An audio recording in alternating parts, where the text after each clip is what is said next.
রাজধানীর সড়কে বুধবার বেড়েছে যান চলাচল। আর যান চলাচল বেড়ে যাওয়ার সঙ্গে সঙ্গে শূন্য ট্রাফিক সিগন্যালগুলোতে দায়িত্ব পালনে নেমে পড়েছেন বিভিন্ন শিক্ষা প্রতিষ্ঠানের শিক্ষার্থীরা।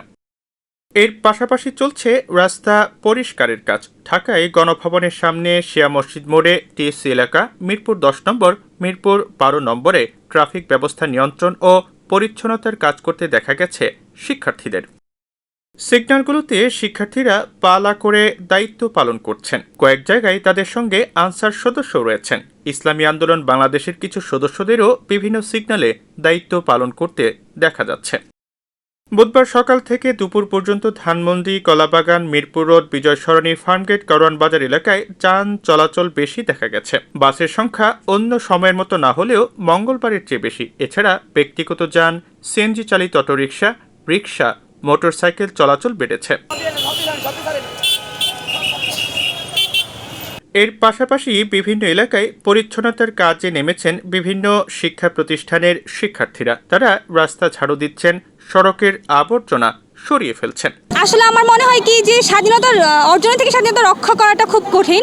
আমরা অর্জন তো খুব সুন্দরভাবে করে ফেলেছি, কিন্তু রক্ষা করার জন্য আমার মনে হয় আমাদের সবার একসাথে আসতে হবে। সবাই স্টুডেন্টদেরকে দেখে অনেক খুশি এবং তারা আমাদের কথা শুনতেছে এবং তারা আমাদেরকে কোনো বাধা দিচ্ছেন এবং তারা আমাদের উপকার করতেছে। আমরা ছাত্ররা সর্বোচ্চ চেষ্টা করব দেশের মধ্যে যেন কোনো বিশৃঙ্খলা না ছড়ায়, আমরা যেন ট্রাফিকটা কন্ট্রোল করতে পারি। ট্রাফিক পুলিশ আসা না পর্যন্ত আমরা ছাত্ররা আমাদের বেস্ট দিয়ে যাব। আজকে একটু চাপটা বেশি কাইন্ডা, কারণ কালকে এরকম সমাবেশ ছিল না, আজকে তো বিএনপির সমাবেশ, এইগুলোর কারণে আরও হট্টগোল হচ্ছে, এর কারণে আরও আজকে একটু ঝামেলাটা বেশি। আর পুলিশরাই আমাদের দেশে আপাতত, তো এর জন্য আমাদের দায়িত্বটা পালন করা লাগতেছে।